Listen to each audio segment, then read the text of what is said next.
What's up, guys? Welcome back to my channel. If this is your first time here, welcome to Ramblin' Richardson's. My name is Amra. It's good to see you. So today we have a little project we're going to get into.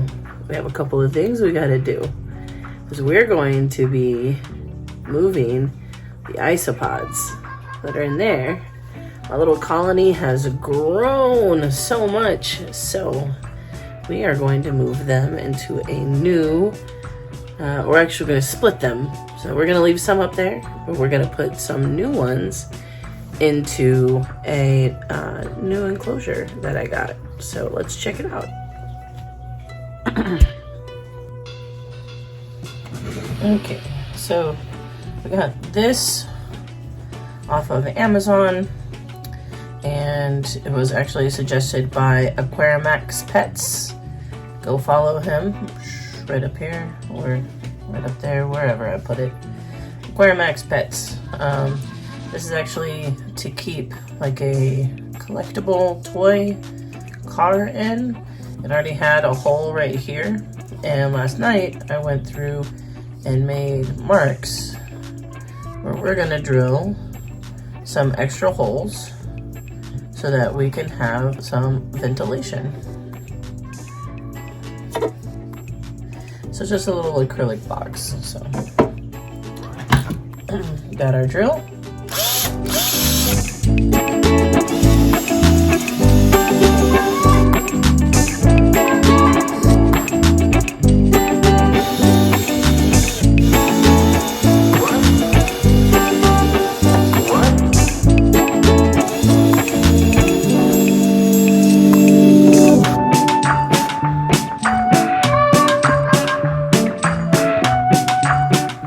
Well, it sounds like my drill is about to die, so I'm gonna plug it in and we'll finish drilling the holes a little later.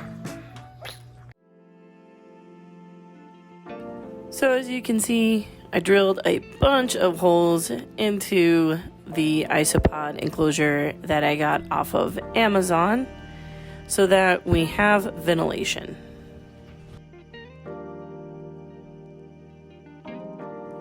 Next, I vacuumed up all of the acrylic pieces to ensure that none of them made it into the enclosure when we're ready to put in the substrate. Next, we're gonna mix up our substrate.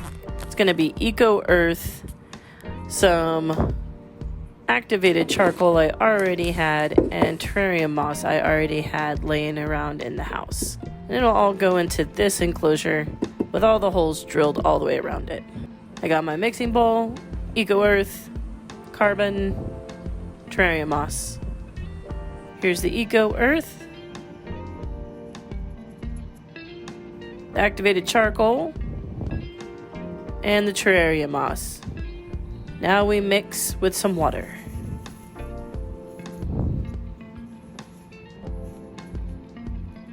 Once everything's mixed, we'll put it into our acrylic holder. I don't want it to be too compact so that the isopods can dig through it. These are Giant Canyon isopods and they like to dig.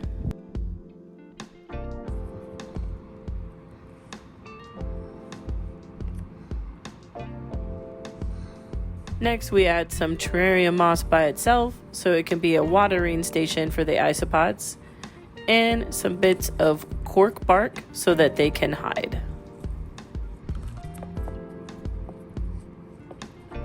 This particular piece didn't quite fit, so I took it out and replaced it with another piece that I felt would do better in this particular enclosure.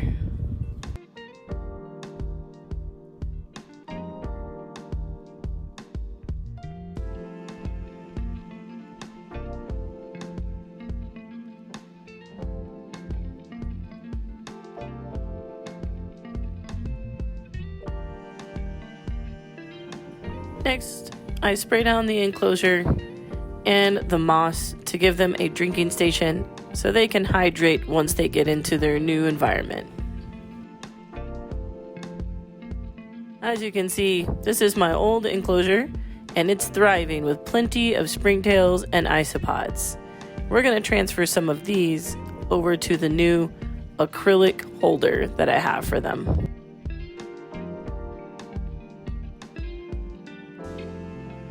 First, I remove the cork bark.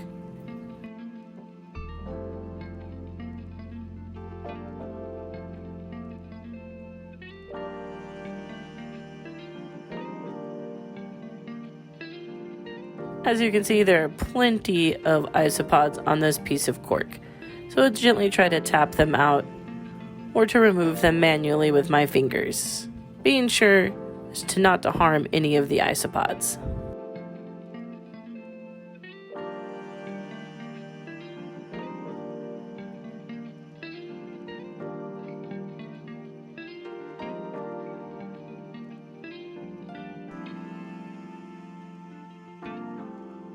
I wanted to make sure some of the springtails made it into the new culture.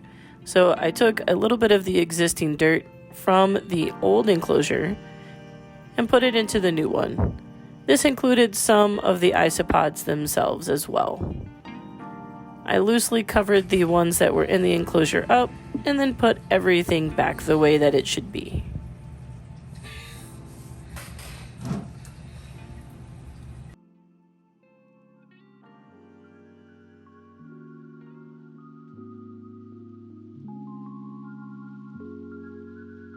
Final product looks great.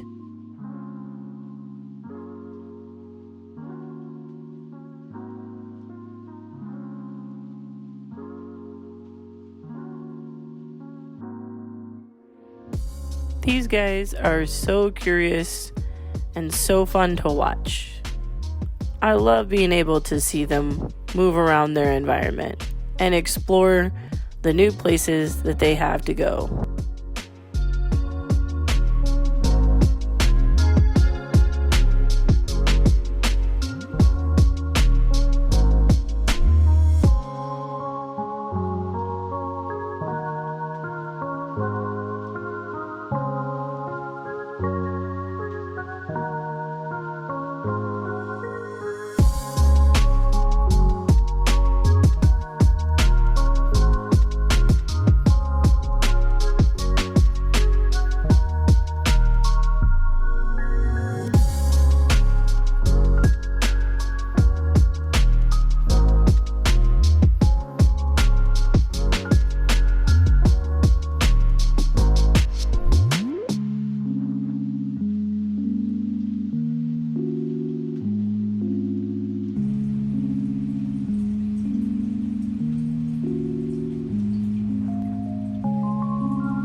Well, there you have it.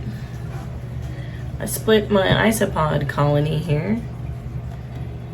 Got a couple of new Giant Canyon isopods that, oh look, there they are right there. Get the glare off. But yeah, I split my colony. So we set up a new habitat for them today. Went deeper with the substrate. Once I have another one of these that's a little bit bigger, I'll transition the rest of that colony over to a bigger size one of these and keep probably another one or two of these ready to split the colony. So I may be selling some Giant Canyon isopods in the future. But for now, I've got a separate colony growing in here, probably about I would say maybe 15 to 20 Giant Canyon isopods. See if they've gotten to the cork bark. Actually want to check. There's definitely a few underneath.